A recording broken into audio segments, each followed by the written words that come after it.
नमस्कार, मैं रविश कुमार। पता था कि लोगों की नजर उन बैंकों के बही खाते पर है जिनके यहां एनपीए लाखों करोड़ रुपए का हो चुका है।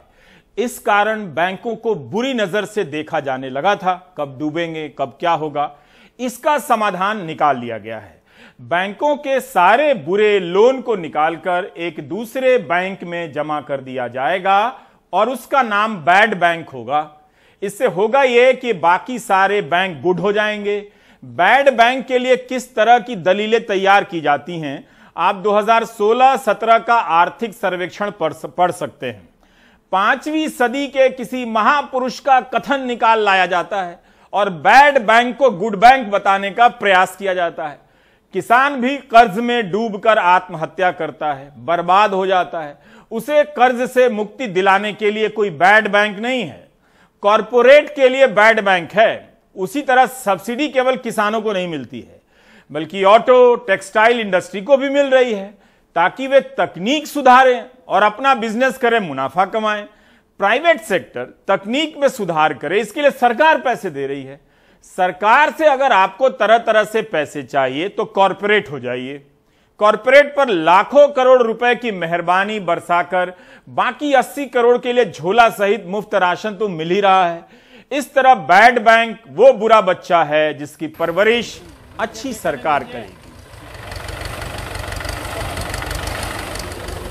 भारत के किसानों की आमदनी दोगुनी होने का साल 2022 है। जुलाई 2018 से जुलाई 2019 के बीच भारत के सांख्यिकी मंत्रालय ने एक सर्वे किया। कृषि परिवारों की कमाई और खर्चे का पता लगाने का प्रयास किया गया है। नेशनल सैंपल सर्वे ऑफिस के इन आंकड़ों को लेकर सरकार ही बात नहीं कर रही है कि भारत का किसान केवल खेती से दिन का 27 रुपए कमाता है, आधा डॉलर से भी कम। यूरोप में गाय को $2 की सब्सिडी मिलती है। नोबेल पुरस्कार प्राप्त अर्थशास्त्री और कोलंबिया यूनिवर्सिटी के प्रोफेसर जोसेफ स्टिग्लिट्स ने कहा है कि विकासशील देशों में गरीब होने से अच्छा है यूरोप में गाय होना, जिसे रोज की तकरीबन $2 की सब्सिडी मिलती है। 2018-19 में भारत का एक कृषक परिवार खेती और अन्य कार्यों से महीने का 10,218 रुपए कमा रहा था। 2012-13 में यह 6,426 रुपए प्रति माह था। 6 साल में 6,000 से रेंग कर 10,000 पर किसान पहुंचे हैं। तो उनकी कमाई कैसे बढ़ रही है आप समझ सकते हैं। महामारी के 2 साल 2020-2021 में क्या हालत हुई होगी आप समझ सकते हैं। बिजनेस स्टैंडर्ड के अभिषेक वाघमरे ने नेशनल सैंपल सर्वे का विश्लेषण करते हुए बताया है कि 6 साल में मुद्रास्फीति का भाव निकाल देने पर केवल खेती से होने वाली आय 21% ही बढ़ी है। देवेंद्र शर्मा 16% मानते हैं। इस हिसाब से 2018-19 में भारत का किसान खेती से केवल 3,798 रुपए कमा रहा था महीने का। 2012-13 में उस पर 47,000 का कर्ज था, जो 2018-19 में 74,121 रुपए का कर्ज हो गया है। यही नहीं, सैंपल सर्वे से पता चलता है कि किसानों की जमीन का आकार पहले से भी छोटा हुआ है। इस सर्वे में दिख रहा है कि किसान की खेती से कमाई नहीं हो रही है, वो पेट पालने के लिए मजदूर बन रहा है। क्या इससे सरकार चिंतित होगी या सरकार खुश होगी? सरकार खुश हो रही होगी कि लोग खेती छोड़ रहे हैं। किसानों की आमदनी दोगुनी करने का सुझाव देने के लिए अशोक दलवाई की अध्यक्षता में कमेटी बनी थी, मोदी सरकार ने बनाई थी, जिसने 14 खंडों की रिपोर्ट दी है। अशोक दलवाई की रिपोर्ट के खंड 2 के पेज 144 पर लिखा है जेब बात। किसानों की आय में उल्लेखनीय वृद्धि के लिए खेती से लोगों को निकालकर गैर खेती के सेक्टर में भेजना होगा, जिसकी उत्पादकता ज्यादा है। बल्कि कुछ किसान खेती छोड़ने भी लगे हैं। 2001-2011 की जनगणना के आंकड़ों से इस परिपाटी को समझा जा सकता है। ऐसा नहीं है कि इस बार ही लोग खेती छोड़ रहे हैं। 2011 की जनगणना के अनुसार हर दिन 2000 किसान खेती छोड़ रहे थे। इसका मतलब साफ है कि खेती छोड़ने से भी खेती से कमाई नहीं बढ़ रही है। आज पहले से कम लोग खेती करते हैं, लेकिन वो चंद लोग भी पहले से कम कमा रहे हैं। किसान मजबूर किया जा रहा है कि वो खेती छोड़ दे। 2002-2005 से 2011-12 के बीच करीब 3.5 करोड़ किसानों ने खेती छोड़ दी। क्या आमदनी दोगुनी हो गई?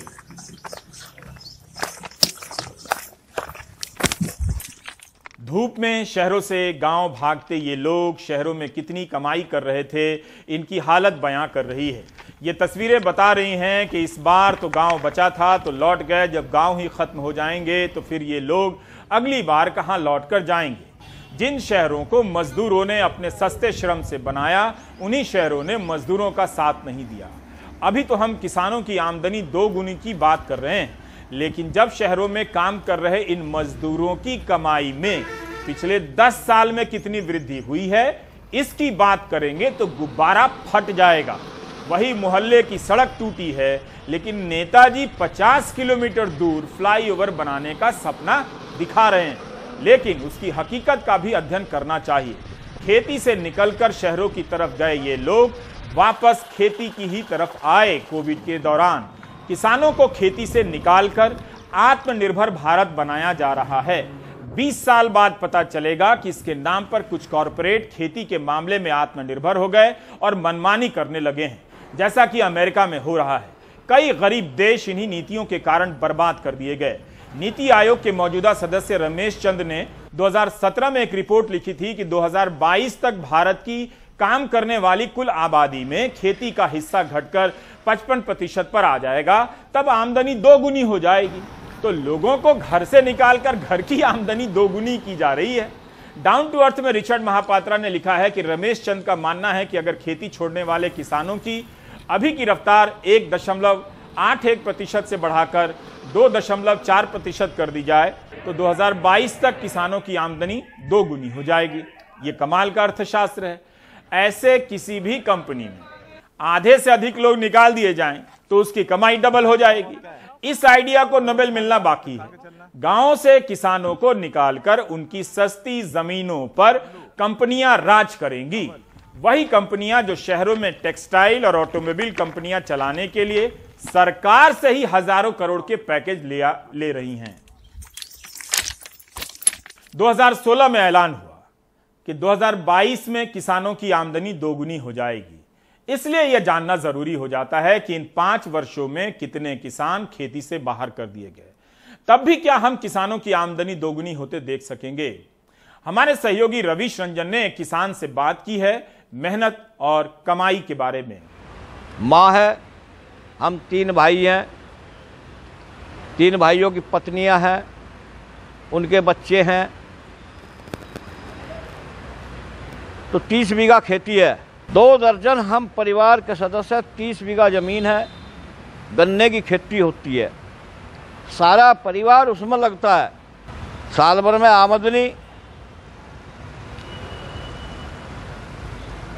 आमदनी लगभग 1 लाख रुपए की, खर्चा 5 लाख रुपए का। ये उसकी आमदनी है और ये खर्चा है। तो कैसे चल रहा है? कैसे चल रहा? उधर का उसमें लगाया और उधर का उसमें लगाया, उस फसल का उसमें लगाया, उस फसल का उसमें लगाया। थोड़ा बहुत बचा, लोन निकाला, कर्ज दिया, वो कर्ज पटता नहीं। उसमें से थोड़ा बहुत बेचा, उधर जमा किया, उधर से फिर ले लिया, उधर से वहाँ फिर लगा दिया। मतलब कर्जा उतरता नहीं। 5-4 लाख रुपए कर्जा हर साल का रहता है। परिवार इस तरह से चल रहा है। एक टाइम भूखे भी सोना पड़ता है। शाम तक, सुबह से शाम तक खेत में काम करता है सारा परिवार। शाम को आ गए, एक टाइम भूखा भी लौटना पड़ता है, पैसा कोई मिलता नहीं। एक मजदूर मजदूरी करने के लिए निकलता है सुबह को, शाम को 500 रुपये लेकर वो अपने घर में बढ़ता है। आज मजदूर हमारे से खुशहाल है, लेकिन किसान, जिस किसान के पास कोई दूसरा स्रोत नहीं है, वो आज बर्बादी के कगार पे इस शासन में। मेरा नाम राज सिंह है, चौधरी राज सिंह। गांव जलालाबाद है, जिला गाजियाबाद है। और हम खेती करते हैं, किसान हैं। उम्र है 99 साल की और अब भी हिला कर रहे हैं, करना पड़ा है, मजबूरी है, क्या करें। 5 लड़की हैं और 3 लड़के हैं। 2 की शादी होगी, एक पहले गुजर गया। उनके बच्चे हैं, परिवार है, लंबा बड़ा परिवार है, गुजारा मुश्किल से हो रहा है इस खेती में। मजदूरी भी नहीं मिल रही हमें, अपनी जो हम मजदूर काम कर रहे हैं घर के, उनकी मजदूरी नहीं मिल रही। और मजदूरी आवे 500 रुपये का एक मजदूर आवे, वे भी लगाने पड़े हैं हमें। अपने हाथ से भी कर रहे हैं और मजदूर से भी करवा रहे हैं। हमें खेती में कोई चीज़ नहीं बच रही। 40 बीघे खेती है, ईख बोते हैं, गेहूँ बोते हैं और कोई सी चीज़ नहीं बोते। और उसमें बचत कुछ है नहीं, लग रहे हैं इसमें रात दिन लगे रहे, बचत कुछ नहीं। बिजली का बिल वो बढ़ा दिया, बिजली से पानी देना पड़े, बिजली का बिल नहीं दिया जा रहा, कई साल का बिल रुका हुआ। कर्जा ले रखा, कर्जा नहीं दिया जा रहा, ब्याज पे ब्याज चढ़ता जा रहा। हमारा कर्जा बूझोगे तो कर्जे की तो हम पे 20 लाख कर्जा है बैंक का। ईख बोते हैं, 30 बीघे ईख बोई है, 10 बीघे गेहूँ बोए, गुजारा नहीं हो रहा। 200 पौने 200 रुपये क्विंटल कलेश रवा गांडा गिर रहे, हमें बच क्या रहा, कुछ भी नहीं बच रहा। मील पे क्यों नहीं डालते? मील पे यूं नहीं डालते कि पिछले साल का भी पैसा नहीं मिला, आपका तो मिला ही ना, पिछले साल का भी रुक रहा, तो मील पे गिर के करें क्या? ओने पोने हम तो कलेश रुपये गिर का गुजारा कर रहे हैं। हमें यह बार बार याद रखने की जरूरत है कि हम जुलाई 2018 से जुलाई 2019 के बीच के डेटा पर चर्चा कर रहे हैं। 2014 के बाद यह सर्वे नहीं हुआ था, 4 साल बाद हुआ है। हमें नहीं पता कि नोटबंदी के समय किसानों की आमदनी पर क्या असर पड़ा। अभी भी जुलाई 2019 से जुलाई 2020, जुलाई 2020 से जुलाई 2021 का सर्वे कब होगा पता नहीं। चुनाव के बड़े बड़े सर्वे हफ्तों में हो जाते हैं, लेकिन इस तरह के जरूरी सर्वे अपनी मर्जी से आते जाते रहते हैं। जाहिर है कोविड के बाद किसानों की हालत और बुरी हो गई होगी। किसान आंदोलन में शामिल किसान किसी अहंग की लड़ाई नहीं लड़ रहे हैं। वे दशकों से खेती को लेकर सरकारों के वादों का हश्र देख चुके हैं। अपने आसपास के लोगों को खेती से अलग होते देख रहे हैं। इन्हें पता चल गया है कि शहरों में जाकर कमाई बहुत कम है, किसी तरह जीने लायक है। उसी का नतीजा है कि 80 करोड़ लोगों को मुफ्त अनाज दिया जा रहा है। यह इसलिए है कि उन्हें मजदूरी नहीं मिल रही है। कॉरपोरेट का मुनाफा बढ़ता जा रहा है, आदमी की मजदूरी घटती जा रही है। ऊपर से मजदूर को मजदूरी के लिए जिंदा भी रखना जरूरी है, इसलिए सरकार लाखों करोड़ रुपए खर्च कर मुफ्त का अनाज दे रही है। कॉरपोरेट को सस्ता मजदूर मिले, इसके लिए सब्सिडी सरकार दे रही है। कायदे से कंपनी को अपने कर्मचारियों का ईपीएफओ प्रोविडेंट फंड जमा करना चाहिए, लेकिन सरकार योजना लेकर आई है कि कंपनी का हिस्सा जनता के पैसे से सरकार जमा करेगी और मुनाफा पूरी कंपनी का होगा। क्या आप इस खेल को समझ पाए? कंपनी में काम करने वाले मजदूरों का एक हिस्सा सरकार देगी, मुनाफा पूरा कंपनी। सरकार की सब्सिडी पर कॉरपोरेट पलेगा और किसानों को मिलेगा तो अर्थव्यवस्था चौपट हो जाएगी। रिजर्व बैंक ने अपने एक सर्वे में भी बताया है कि 1991 के बाद से रोजगार के सृजन में कमी आती गई है। तो यह ध्यान रखना चाहिए कि खेती से निकालकर किसानों को एक नई जगह की गरीबी में धकेला जा रहा है, ना कि गरीबी से निकाला जा रहा है। शहरी गरीबी भयानक स्तर पर है, तभी अर्थशास्त्री जॉन ड्रेज ने शहरों में मनरेगा शुरू करने की बात कही है। मनरेगा ना हो तो गरीबों का क्या होगा?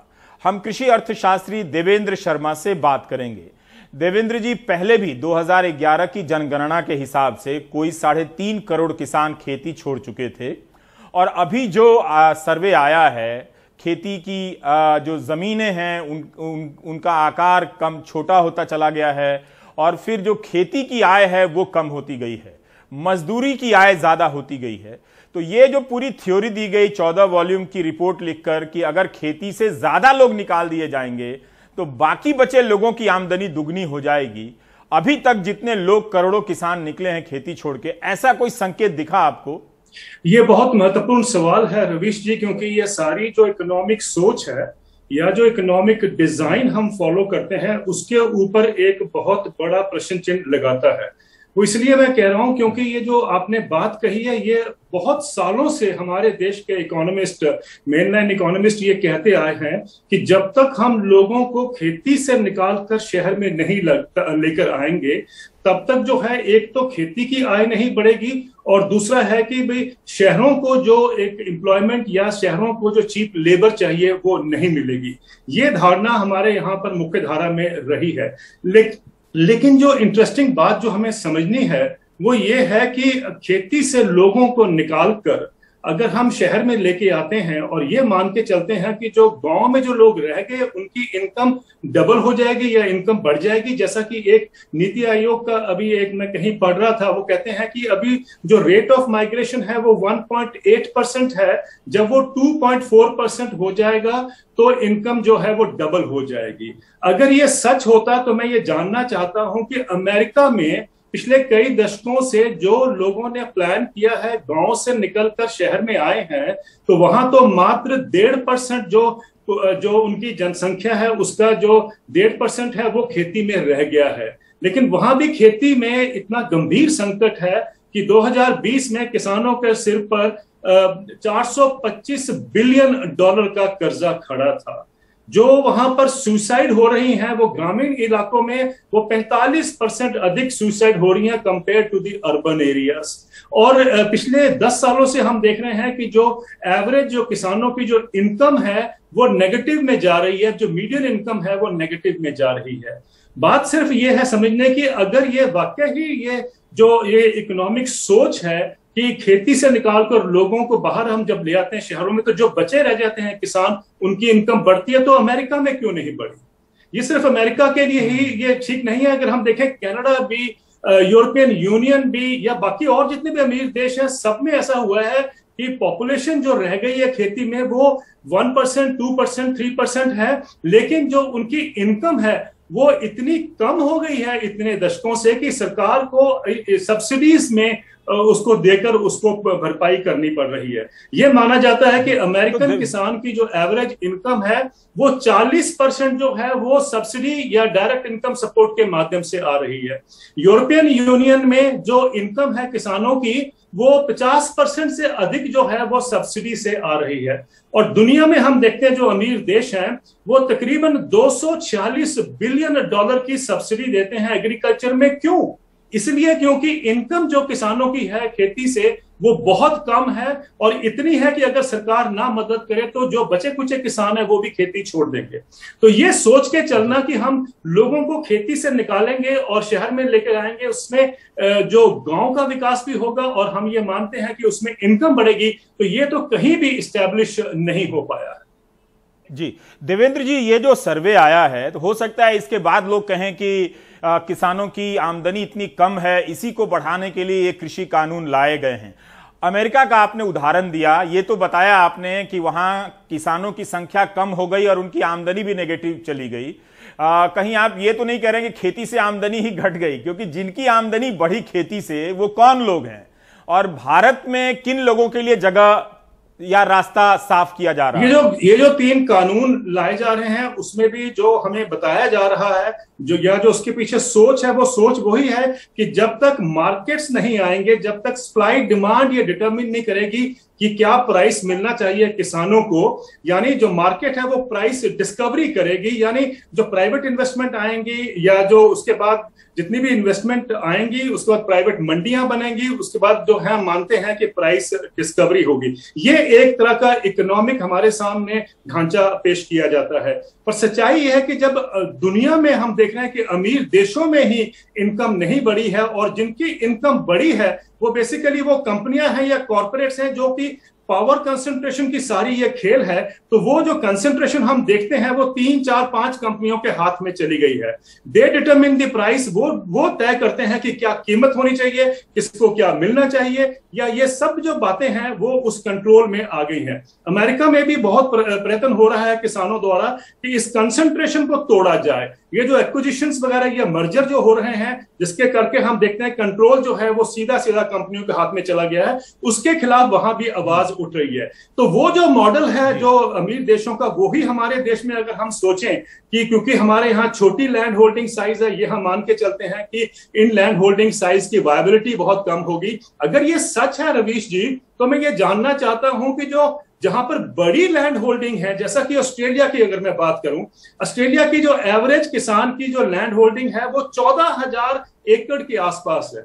14,000 एकड़ मतलब है कि वो तो किसान जो है वो मार्केट को डिक्टेट करना चाहिए प्रैक्टिकली, अगर उस बात को हम या उस आर्ग्यूमेंट को हम मानते हैं। लेकिन क्या कारण है कि ऑस्ट्रेलिया में पिछले 30 सालों में 25% जो फार्म है वो बंद हो गए हैं, और वहां पर भी जो सुसाइड का रेट है किसानों का, वो जो बाकी सोसाइटी का रेट है उससे अधिक है। यानी कहने का मतलब है वो भी जो थ्योरी की भाई छोटी लैंड होल्डिंग इकोनॉमिकली वायबल नहीं है, बड़ी जब तक नहीं होंगी तब तक हम बार्गेनिंग पावर नहीं ला सकते, जब तक हम एग्रीगेट नहीं करते, इनको पूल नहीं करते, तब तक हम ये रास्ता नहीं दिखा सकते या इनकम नहीं बढ़ सकती, क्योंकि बार्गेनिंग पावर नहीं है। ये तो अमेरिका में, कनाडा में और यूरोपियन यूनियन में और ऑस्ट्रेलिया, जिनके मैं उदाहरण आपके सामने रख रहा हूं, वहां पर तो ऐसा नहीं हो पाया।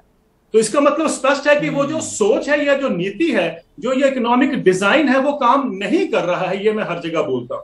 और इसका जो आपने गांव की जो जमीनें हैं उन पर कॉरपोरेट की नजर पड़ी हुई है कि किसी तरह से वो बड़ी बड़ी जमीनें उनके पास आ जाएं। पर मैं एक सवाल यहां पर पूछना चाहता हूं आपसे कि 2020 का डेटा नहीं है, ये 2019 के आधे का भी डेटा नहीं है अभी हमारे पास, और 2021 का नहीं है। तो हम काफी 2018 जुलाई 2019 के बीच के आंकड़ों पर बात कर रहे हैं। 2022 में किसानों की आमदनी 2 गुनी होनी थी।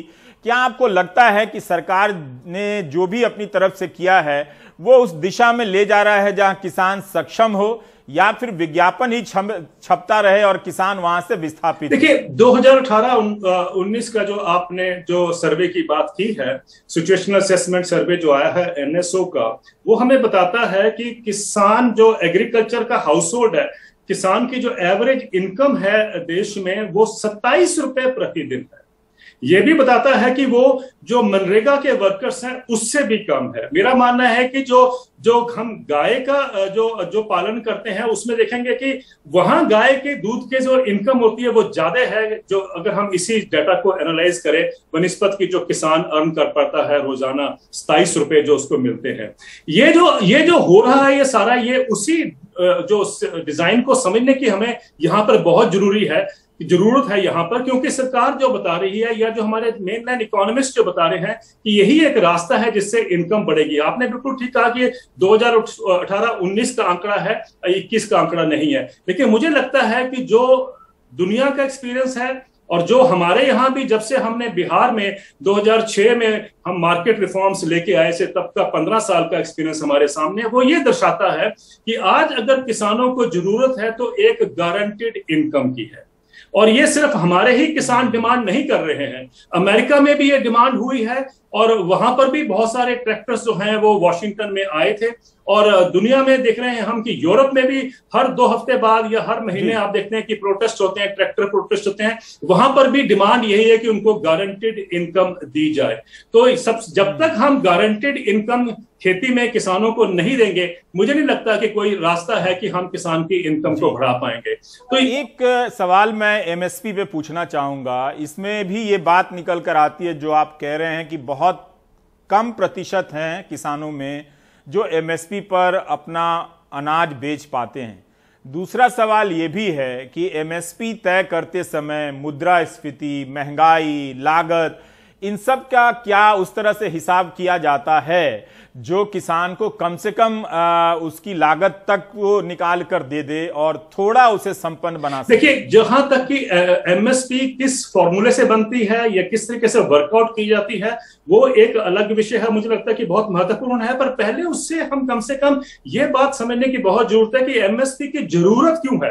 अब जैसे आपने कहा कि जो हमारे यहाँ पर बहुत कम लोगों को एमएसपी जो है उसका बेनिफिट मिलता है, शांता कुमार कमेटी ने कहा था कि 6% किसान जो है देश के वो एमएसपी पर या बेचते हैं या उनको एमएसपी का फायदा मिलता है। उसके बाद अभी पार्लियामेंट में बताया गया था कि 14% किसान हो गए हैं जिनको एमएसपी से फायदा होता है। लेकिन हम बात कर रहे हैं 100% किसानों की। आफ्टर ऑल कब हम एक गारंटीड प्राइस जो है वो अपने 100% किसानों को दे पाएंगे, या हम ये मान के चलते हैं कि 27 रुपए अगर उनकी दिन की इनकम है, जैसा कि 2018-19 के सर्वे में पता चलता है, तो इससे तो बहुत सारे लोग खुश भी होंगे, क्योंकि इसका मतलब यह है कि लोग खेती छोड़कर शहरों की तरफ जल्दी प्लान करेंगे, जो कि हमारा वर्ल्ड बैंक और IMF ये बहुत सालों से हमें निर्देश दे रहा था कि आपको लोगों को खेती से निकालकर शहर में लेके आना है। पर मुझे लगता है कि जैसा आपने सवाल जो शुरुआत में भी ये पूछा था हमसे कि भाई सबका साथ सबका विकास जो प्रधानमंत्री जी का विजन है उसको अचीव करने के लिए मुझे लगता है कि हमें ये 50% पॉपुलेशन जो खेती में जुड़ी है उसको एक गारंटीड प्राइस देना है, गारंटीड इनकम उनको देनी है। और आप देखेंगे कि ये जो प्रेशर जो है अनएम्प्लॉयमेंट का जो देश के ऊपर जो आज खड़ा है या बढ़ रहा है, वो उसका जवाब जो है वो खेती को इकोनॉमिकली वायबल करने में है। और वो इकोनॉमिकली वायबल तभी हो पाएगा जब हम उनके हाथ में अधिक पैसा देंगे। और ये भी समझना है कि अगर उनके पास ज्यादा पैसा आएगा किसानों के हाथ में, तो आप देखिए कितनी डिमांड क्रिएट होगी, क्योंकि आफ्टर ऑल वो पैसा कहां खर्चेंगे, वो मार्केट में ही आएगा। और इतनी डिमांड क्रिएट होगी कि आप देखेंगे कि हमारे जो व्हील्स ऑफ डेवलपमेंट है वो किस तरीके से दौड़ेंगे। तो जब हम ये कहते हैं कि हमें एक बूस्टर डोज चाहिए डिमांड बढ़ाने की, मेरा मानना है कि सबसे अच्छी तो हमारे पास एक रॉकेट डोज हो सकती है अगर हम किसानों के हाथ में ज्यादा पैसा दें या उनको गारंटेड इनकम का अश्योर कर दें। ये एक लगता है कि खेती अगर संपन्न होगी तो आप देखिए एम्प्लॉयमेंट जो है, लार्जेस्ट जो हमारा सेक्टर है वो एग्रीकल्चर है, जब वो संपन्न होगा तो वो जो अनएम्प्लॉयमेंट का क्राइसिस हमारे सामने जो स्टेयर कर रहा है उसको अपने आप एब्जॉर्ब कर देगा। मुझे लगता है कि ये एक सोच हमारे देश में आनी बहुत जरूरत है। जी, बहुत बहुत शुक्रिया देवेंद्र शर्मा जी हमसे बात करने के लिए, और बहुत बहुत शुक्रिया आपका जो आपने अमेरिका से लेकर ऑस्ट्रेलिया और फिर हिंदुस्तान के किसानों की हालत आपने बताई। अब हम ब्रेक लेंगे, लेकिन एक सूचना है कि राजस्थान के पत्रकार ईश मधु तलवार हमारे बीच नहीं रहे। राजस्थान में जो उनको जानते हैं और जो बाहर के पत्रकार उन्हें जानते हैं, इस वक्त काफ़ी गम में हैं। ब्रेक ले लेते हैं।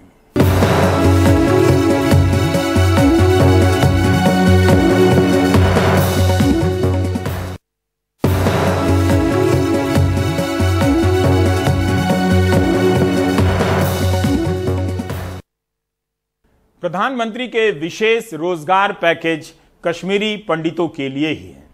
कश्मीर में रहने वाले हिंदू इस पैकेज में अपना हिस्सा मांग रहे हैं, लेकिन वे कानूनी लड़ाई हार गए। कोर्ट ने कह दिया है कि घाटी में रहने वाला हर हिंदू कश्मीरी पंडित नहीं है। नजीर की ये रिपोर्ट।